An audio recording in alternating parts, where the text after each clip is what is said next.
Go ahead and grab a very light kettlebell for this one. Definitely don't do it in the rain. All we're doing here is swinging, and we're stopping with that upended position. Going for stability first. This strong grip strength, making sure the kettlebell doesn't flop over. It's going to target your rotator cuff, help hold that humeral head in the socket. Do 5 each side. After you've done 5 each side, you're going to transition into holding that upended position while doing a squat. This is why you want a nice light kettlebell. This is a 35, and with the rain it gets a little tricky, but I make it through. So here we go. We're going to squat. Use that to help thrust it into a press if you can. If that's too much, don't need to. And at first, watching the kettlebell. Once you get good, you want to keep the eyes level with the horizon.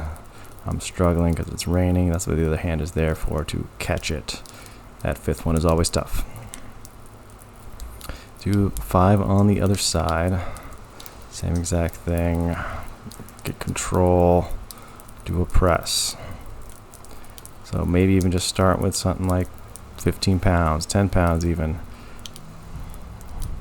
Nice cheap TJ Maxx kettlebell. It doesn't have to be a competition bell like this. Sometimes the smaller ones are actually easier. The competition bell is a little longer, which makes it want to flop a little bit more. So work up to it. We're going to work on mobility soon, but let's continue going through the stability portion here.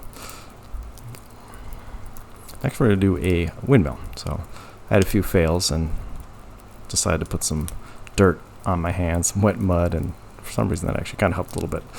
So don't forget your chalk here. So pretty much if you've done a Turkish get up before, this is kind of the midway position. And we'll show this from another angle. But the other hand is on the ground, and we're still focusing on holding that kettlebell in that upended position. And we do the same thing again in just the normal, how we hold it in the overhead position normally. But let's even it out here. So you can kind of see how the other hand is coming down. Now you definitely want to watch the kettlebell. And just breathing here in this position, getting those nice expansive rib cage breaths, holding on to that kettlebell. If it's going to fall, I think I show it here. Yeah, just go with it. Just roll with it. Don't try to stop it. All right, now we're going to work on mobility of the shoulder. This is where I really fail. I have decent stability. It's been the name of the game for a while. Mobility is where I tend to struggle. And you'll see, it's not the best. But that's why we're doing this. I need it. I know you need it. Everyone's got their different strengths and weakness. Some people have too much mobility. So, same exact windmill, right? Now here, though, with this position, we can do some circles. We're doing 5 circles clockwise and then 5 circles counterclockwise.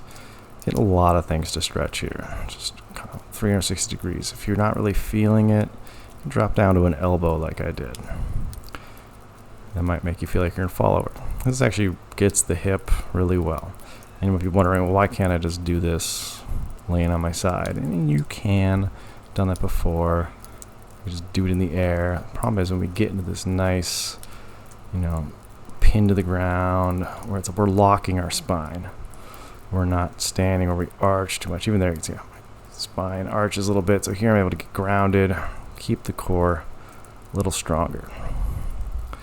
Doing some circles. You can see how the elbow, especially with me, it starts to bend. We're missing that lockout.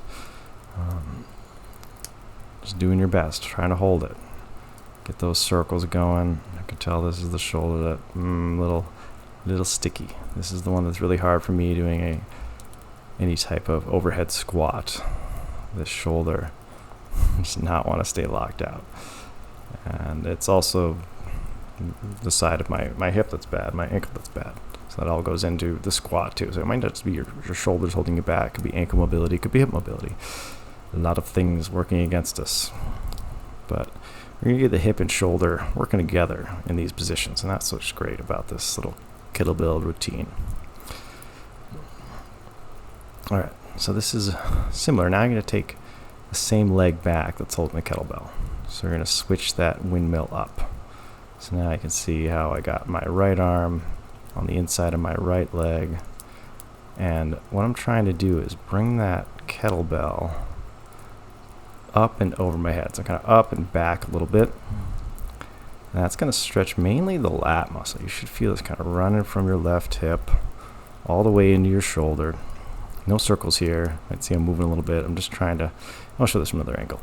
Just trying to get that lat big stretch, because that lat is another thing that wraps underneath into the shoulder and can really restrict your mobility, especially with something like an overhead squat.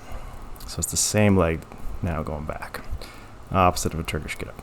I almost got to work up to this here. You can see how I kind of slowly get in there. That's that right arm again. Just very stiff. I don't necessarily think that it's the lat on this side. I think it's another muscle called the teres major. Getting to see that struggle in real time. So here you can kind of see better. And you can see how so much more to go. I'm trying to bring that kettlebell a little bit closer to my head, a little bit overhead. So that lat pulls the shoulder down. So we're trying to get it to open up. Externally rotate, but also move overhead. That's the goal. Alright, so we've done that on both sides. Yes, and I'm going to try fancy kettlebell tricks in the rain like an idiot. Alright, now so we're going to put some of that mobility, stability to focus. I'm doing a push-up here with the kettlebell. The muscle we're targeting here is the pectoralis minor on that arm that's on the kettlebell. So the right hand here. It's a muscle that really loves to turn that shoulder in. So we're getting deep a stretch as possible. We're doing 5 on each side. Switch it up. Show you from another angle here. Nice and slow is the name of the game. Slow and controlled and deep. Really get that shoulder to open up and stretch. And what's good about this is we're really getting that pectoralis minor to stretch, but then we're using it to press the ground away, which teaches it to activate in a more lengthened state. We call this an eccentric contraction, which retrains it how to operate more like it should. So it's not always turned in. Chiropractors, therapists like me. Alright, so now we're going to go for an overhead squat. Left arm, a little easier for me. I'm going for that lockout. Sometimes it's almost easier with 2 kettlebells, to be honest with you. But you can see how as I get down, that arm has a hard time staying open and externally rotated. It wants to fall forward, and especially if you got weight, it's not so good. It makes that the snatch is hard, overhead position's hard as soon as we get deeper into that squat. So the more mobility you have, it's really going to help a lot of your lifts too.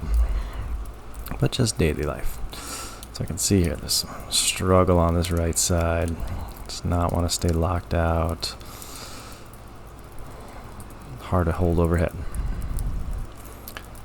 And what I was feeling was that teres major muscle, which wraps from your scapula to your humerus and can limit that overhead motion, a lot like the lat will. It's attaching to a bit of a different spot where lat's going to help. It's going to do more internal rotation, but also limit overhead. Teres major is another one that will. So, one little trick I like here, and you can see me work through this problem real time. Just lay on your kettlebell, lift your body up, and you're just doing some reaches, some circles, trying to get that all to loosen up. Hit a couple different spots. It's a bigger muscle. It's not like your rotator cuff where it's a tiny muscle. It sounds like one of your rotator cuff muscles called your teres minor. Obviously major, based on its name, it's bigger. And it doesn't wrap to the front of the shoulder like minor does. So it's not so much an internal rotator as it is just a limiter. But it's an adductor, so it pulls it close to your body. So things like abduction and flexion be limited. Ultimately, I figured out that was kind of my ankle. That was throwing me off a lot too. I'm gonna test it. It's just not feeling right. Still feels stuck. So I know there's some more stuff I have to work on. And you've already got the whole workout at this point. So if this is annoying you, you can sign off now. But I'm gonna keep talking through this. So I'm hitting some more spots on this muscle. Really want to get it to loosen up. And if you're struggling on a side, typically people just move on to the other side. You know, you want to really hit it, keep hitting it, and do extra sets. You know, I'm trying to get to the point where I can even do a set because it just feels so wrong. Here we go, we're going at it again. And if I remember correctly, it still does not feel right, but I kind of fight my way through the 5. And you kind of feel it in your whole body, it's not just your shoulder. And you definitely don't want to push into pain. It was more an uncomfortable position. So here's another fun one I didn't plan on doing, but this position kind of helps pull that shoulder back naturally. You're able to just hold that kettlebell. Requires a little more balance, not as much as the upended, but this helps hold that shoulder back in its proper position a little bit better. And that's another way you can mess around with that. Alright, so we'll just speed through this. Did some ankle mobility work, some hip mobility work, try to make it all connect. Might not be your shoulder that's holding you up. That felt better, even when I remember doing this and then just really thinking about what my hips were doing, my ankle was doing during the squat. I felt a wonderful release in my right ankle, which is my surgery ankle, but no excuses. And that really helped. Nice release. Focused a bunch of sets. Did a few more on the left as well, but definitely hit the weak side.